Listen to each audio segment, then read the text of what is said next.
Morning students. I am Ravi Kumar. आज मैं आपको जो है क्लास 5th का एक ये साइंस का थर्ड चैप्टर है, जो कि इस चैप्टर का नाम है स्केलेटल एंड मस्कुलर सिस्टम्स, यानी कि कंकाल एवं मांसपेशियों तंत्र, यानी कि पूरा सिस्टम हमारा मस्कुलर सिस्टम्स, मांसपेशियों का, और जो कि हमारी ये ह्यूमन बॉडी के अंदर का एक पार्ट है। ठीक है, तो अगर हम ये इसके अंदर ये लिखा हुआ है कि आपकी जो स्केलेटन है वो उसका हमारी बॉडी जो है स्केलेटन के बगैर हम इमेजिन भी नहीं कर सकते इस पूरी बॉडी को। इस प्रकार स्केलेटन जो होता है वो फ्रेमवर्क होता है हमारी बॉडी का पूरा, ठीक है, जो कि प्रोवाइड्स करता है सपोर्ट एंड प्रोटेक्शन का काम करता है। ठीक है, फिर ये जो हमारा जो स्केलेटन होता है ये बोन्स, ये पूरा जो स्ट्रक्चर है ये बोन्स से मिलकर बना होता है और एक कार्टिलेज से मिलकर बना होता है, यानी कि हड्डियों से मिलकर बना होता है और एक अस्थि मज्जा से मिलकर बना होता है।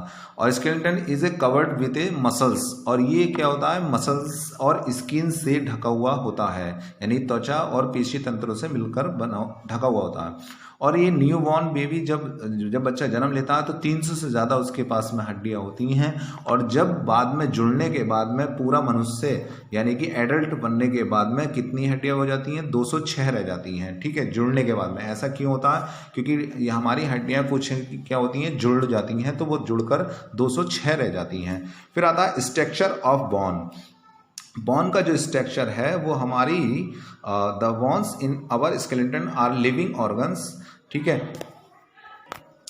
देखिए जो हमारी ऑर्गन्स होती हैं वो जीवित, जितनी भी कोशिकाएं हैं, जीवित ऑर्गन्स हैं, तंत्र हैं, उनसे मिलकर बना होता है और सप्लाई करता है ब्लड। ठीक है, इनसे क्या होता है, ब्लड का क्या होता है, सप्लाई होता है।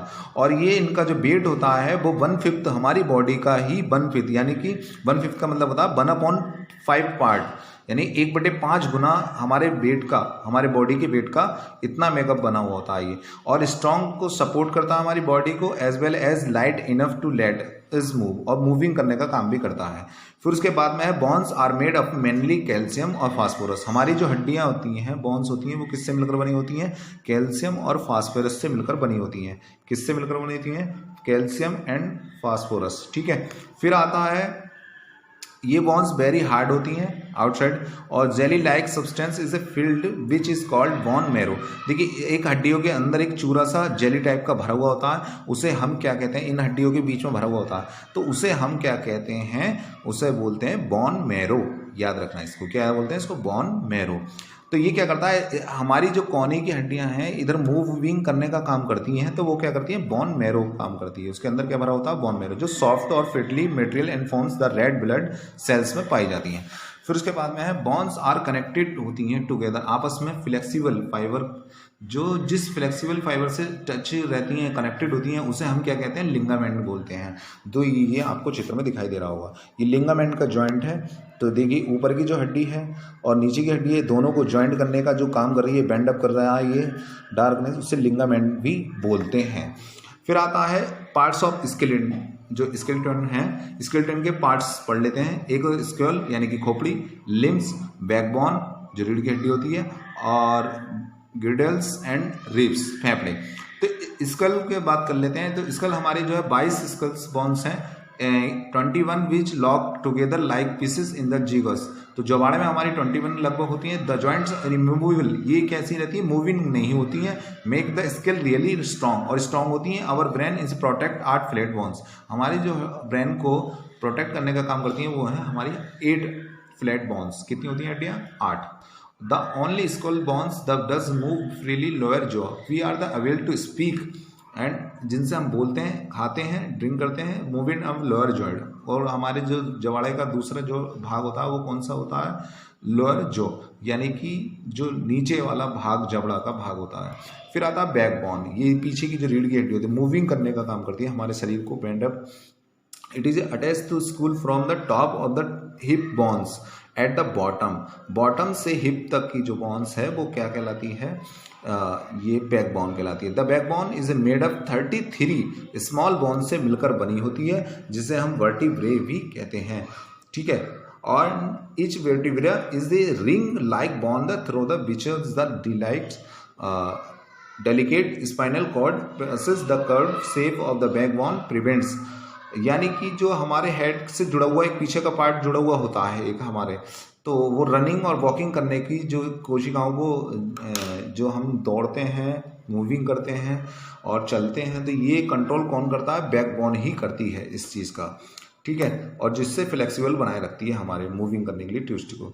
फिर आता है रिब्स, जो फेफड़े होते हैं, दे आर द 12 पेयर्स होते हैं ये थिंग, हमारे कितने होते हैं? 12 जोड़े होते हैं, और ones in the chest, chest के अंदर, ठीक है, कर्व टाइप के ये होते हैं, ये जो कर्व करी हुई हैं, और प्रोटेक्ट करते हैं over lungs and the heart, और हमारे हार्ट को ही और लंग्स के जो प्रोटेक्ट करने का काम करते हैं। स्ट्रक्चर डिजाइन इस तरीके से होता है इसका।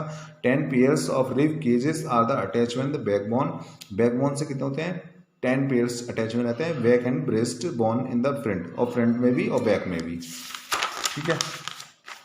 नेक्स्ट है last 2 pairs and the bottom are joint only to backbone and is called floating ribs, जो लास्ट में जुड़ी होती हैं वो क्या होती हैं? लास्ट 2 पेयर्स में बॉटम में, उसे फ्लोटिंग रिब्स भी कहा जाता है।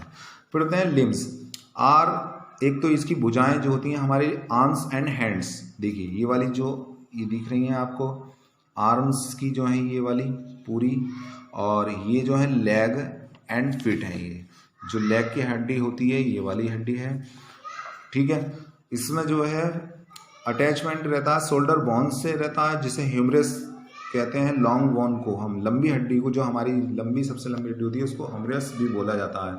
While the lower arms the 2 bones called, अगर 2 हड्डियों को जोड़ना है, आर्म्स 2 बोन्स कॉल्ड रेडियस कहलाती है और अल्ना कहलाती है। क्या होती है? 2 हड्डियां जो होती हैं ज्वाइंट होती हैं, उसको हम क्या बोलते हैं? रेडियस इसकी, ठीक है, इसको बोलते हैं रेडियस अल्ना, रेडियस अल्ना।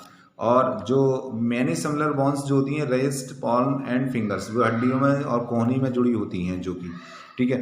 फिर आता है legs and feet, they are the hand limbs, the upper leg through the made up the longest bone of the our body called femur, जो सबसे हमारी शरीर की बॉडी की सबसे लंबी जो हड्डी होती है वो फीमर होती है, ये जो जांग की हड्डी होती है फीमर कहलाती है, वो जांग की हड्डी क्या कहलाती है? सबसे लंबी फीमर कहलाती है। The lower leg the 2 bones और टीबिया एंड फिबोला, जो सबसे छोटी 2 हड्डियां होती हैं उसे क्या बोलते हैं हम? टीबिया एंड फिबोला, याद रखेंगे, ये बहुत क्वेश्चन आता है एग्जाम में।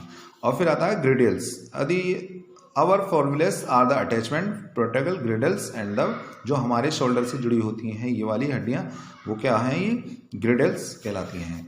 एंड आता है जो मूविंग करने के आधार पर अगर कुछ जॉइंट हमारे कुछ टाइप होते हैं, हिंज जॉइंट, ग्लिडिंग जॉइंट, और भी बहुत सारे जॉइंट हैं, तो उनमें देख लेते हैं एक बार फिगर के द्वारा। ये हिंज जॉइंट होता है, ठीक है, मूविंग करने का काम होता है, 1 डायरेक्शन में घूमती है, ये ओपनिंग और क्लोजिंग करती है, देखिए जिस तरीके ये दिखा रहा है ये फिगर, एक ओपनिंग करती है, एक मूविंग करती है। फिर आता है ग्लिडिंग जॉइंट, जो हमारा ये एल्बो का काम है, एल्बो पे लगी होती है ये जॉइंट, हिंज जॉइंट काम रहता है एल्बो पर, यानी कोहनी पे।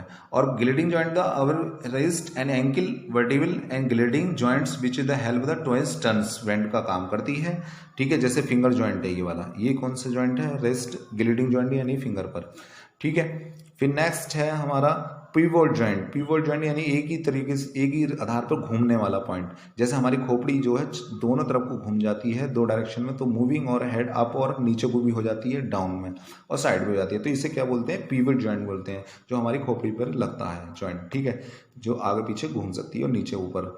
वॉल एंड सॉकेट जॉइंट होता है, इस टाइप के जॉइंट को वॉल टाइप का एक शेप होती है, जो एक हड्डी से जुड़ी होती है, कप शेप की होती है और अदर वन से जुड़ी होती है, ठीक है। फिर है नेक्स्ट मस्कुलर सिस्टम्स, जो हमारे बॉडी को मूविंग करने का पॉसिबल हेल्प करती है हड्डियों को, और ठीक है मूविंग करने में हमारी बॉडी को हेल्प करती है, मूविंग करने के लिए पॉसिबल होता है जिससे, तो वो मसल्स होती है, बंडल्स और फाइबर, फाइबर का एक क्या होता है? समूह होता है मसल्स, ठीक है, कॉन्ट्रैक्ट एंड रिलैक्स महसूस करती है। और मस्कुलर द अटैच बॉन्ड्स, जिस बॉन्ड से जो मस्कुलर अटैच होती है स्ट्रॉन्ग फीवर्स के द्वारा, तो वो क्या कहलाती है? टेंडेंस कहलाती है। वो क्या कहलाता है? टेंडेंस कहलाता है। बहुत आता है ये क्वेश्चन कि टेंडेंस क्या होता है, व्हाट इज टेंडेंस? तो मस्कुलर को बोन से अटैचमेंट करती है, टेंडेंस कहलाता है उसको उस फिगर को हम क्या बोलते हैं? टेंडेंस, ठीक है। नेक्स्ट है, जैसे एग्जाम्पल ये दे रखे हैं, कॉन्ट्रैक्ट वाला जो लोअर आर्म दो भुजाओं से जोड़ने वाला, ठीक है, जो मांसपेशियां दिखाई हैं, ये जो डार्क है ये कलर, ये मांसपेशियां हैं और ये जो बॉन है इनके बीच में से होकर जा रही है, ठीक है। फिर आता है टाइप ऑफ मसल्स। मसल्स कितनी टाइप की होती हैं? एक तो वॉलेंट्री मसल्स होती है जो हमारे नेक, गर्दन यानी फेस को ढके रहती है। लिम्स और फाउंड पाई जाती है। Their action under the control करने का काम करती हैं, ये वॉलेंट्री मसल्स कहलाती हैं। ठीक है, फिर उसके बाद में है इनवॉलेंट्री मसल्स। ये मसल्स हमारे इंटरनल ऑर्गन्स में पाई जाती हैं। स्टोमच जैसे जो हमारा पेट है, अंदर पेट के पार्ट्स हैं, लंग्स हैं, और इंटेस्टाइन यानी कि आते हैं। और action is not under our control, में एक्शन नहीं होता इनका। ठीक है, तो इसलिए इनको क्या बोलते हैं? इनवॉलेंट्री मसल्स कहते हैं।